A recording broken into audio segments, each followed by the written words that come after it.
প্রথমে আমি কড়াইয়ে একটু জল দিয়ে দিচ্ছি। এখানে আমি 1 প্যাকেট মতো ফুল ক্রিম দুধ নিয়েছি। আমি 1 প্যাকেট দুধ দিয়েই বানাবো, আপনারা আপনাদের প্রয়োজন মতো কম বেশি করে নেবেন।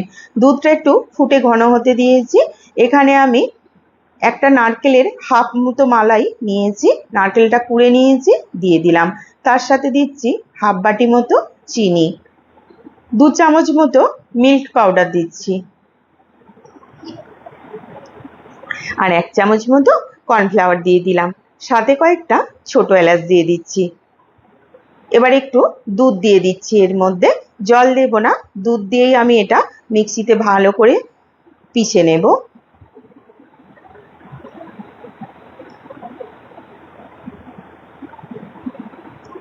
ঠিক এইভাবে মিহি করে পিষে নিয়েছি মিশ্রণটা। এদিকে দুধটাও ভালো করে ফুটে গেছে, একটু পরিমাণেও কিন্তু কমে গেছে।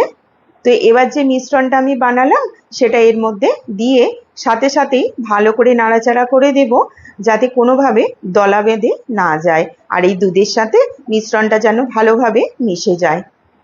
ভালো করে ক্রমাগত নাড়াচাড়া করে একটু কিছুক্ষণ ফুটিয়ে নেব।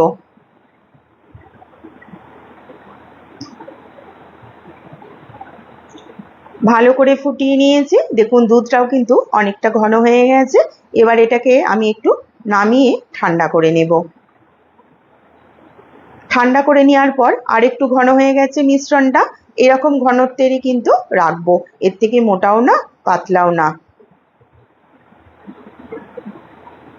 এবার আইসক্রিম জমানোর জন্য এই ধরনের আমি মোল্ড নিয়েছি, সিলিকন মোল্ড, যেটা অনলাইনে খুব সহজে আর সস্তাতে পেয়েও যাবেন।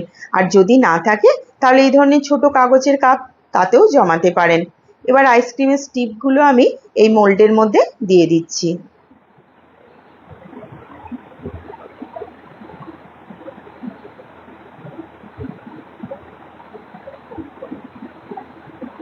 বাস, মোল্ডটা রেডি হয়ে গেছে। এবার যে মিশ্রণটা আমি বানিয়েছিলাম একটা গ্লাসের মধ্যে আমি একটু ঢেলে নিচ্ছি, তাহলে দেওয়ার সময় সুবিধা হবে, পড়ে যাবে না। সব কটা মোল্ডটা আমি এই মিশ্রণ দিয়ে ভরে দিচ্ছি।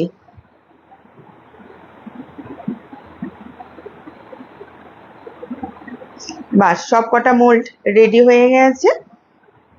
এবার এখানে আমি ক্লিন র্যাপ পেপার নিয়েছি, যদি না থাকে যে কোনো ফয়েল পেপার দিয়ে এলেও চলবে, একটুখানি পড়ে না যায় সেটুকু একটু দেখবেন। এই ক্লিন র্যাপ পেপার দিয়ে আমি একটু ভালো করে বন্ধ করে দিয়েছি। 5 থেকে 6 ঘন্টা মতো ডিপ ফ্রিজে আমি রেখে দেব। আর বাকি এখনো কিছুটা মিশ্রণটা থেকে গেছিলো, তাই এই কাগজের কাপগুলোয় আমি দিয়ে দিচ্ছি।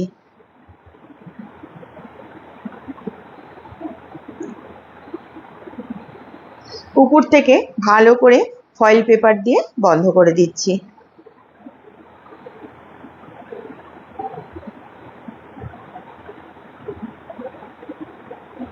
ছুরি দিয়ে হালকা করে একটু করে কেটে দিলাম। আর আইসক্রিমের স্টিকগুলো ধীরে ধীরে এর মধ্যে দিয়ে দিচ্ছি। এগুলোকেও আমি 5 থেকে 6 ঘন্টা মতো ডিপ ফ্রিজে রেখে দেব। 5 থেকে 6 ঘন্টা হয়ে গেছে, আইসক্রিম কিন্তু খুব সুন্দর জমে গেছে। দেখুন আমি পেপারটা তুলে দেখাচ্ছি।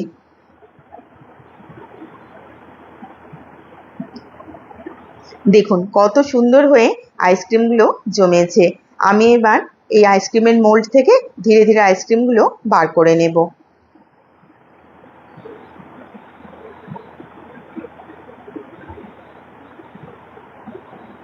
দেখুন কতটা সুন্দর লাগছে, তাই না?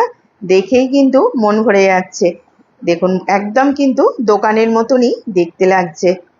দুধ মালাই আইসক্রিম বাড়ির বড় থেকে ছোট সকলেরই কিন্তু খুব পছন্দ হবে।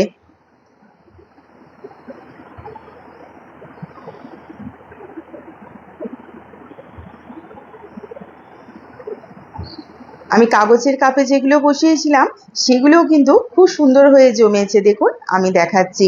যদি মোল্ড না থাকে তাহলে কি আইসক্রিম খাবেন না? এ ধরনের কাগজের কাপেও কিন্তু খুব সহজেই জমিয়ে ফেলতে পারবেন। দেখুন কতটা সুন্দর হয়ে জমেছে।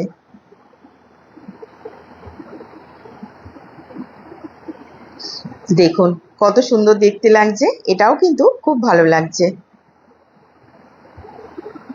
দেখুন এখন তো গরমকাল, সব সময় কিছু ঠান্ডা খেতে মন হয়, তাই জন্য এভাবে করে বাড়িতে বানিয়ে ফ্রিজে রেখে দিন আর বাড়ির সকলে মিলে এই দুধ মালাই আইসক্রিম এই গরমের মধ্যে এনজয় করুন। অল্প একটুখানি দুধ দিয়ে কতগুলো আইসক্রিম তৈরি হয়ে গেল দেখুন। এমন কিন্তু সময়ও লাগে না আর এমন কিন্তু খরচও লাগে না। দেখেই কিন্তু দারুণ লাগছে, দেখেই তো খেতে মন হচ্ছে, তাই না? ঝটপট বানিয়ে ফেলুন। আর ভালো লাগলে প্লিজ একটি লাইক করবেন, কমেন্ট করে জানাবেন আইসক্রিম আপনাদের কেমন লাগলো। আর আরও রেসিপি দেখার জন্য ইউটিউব চ্যানেলটিকে সাবস্ক্রাইব করবেন আর ফেসবুক পেজটিকে আমার প্লিজ ফলো করবেন।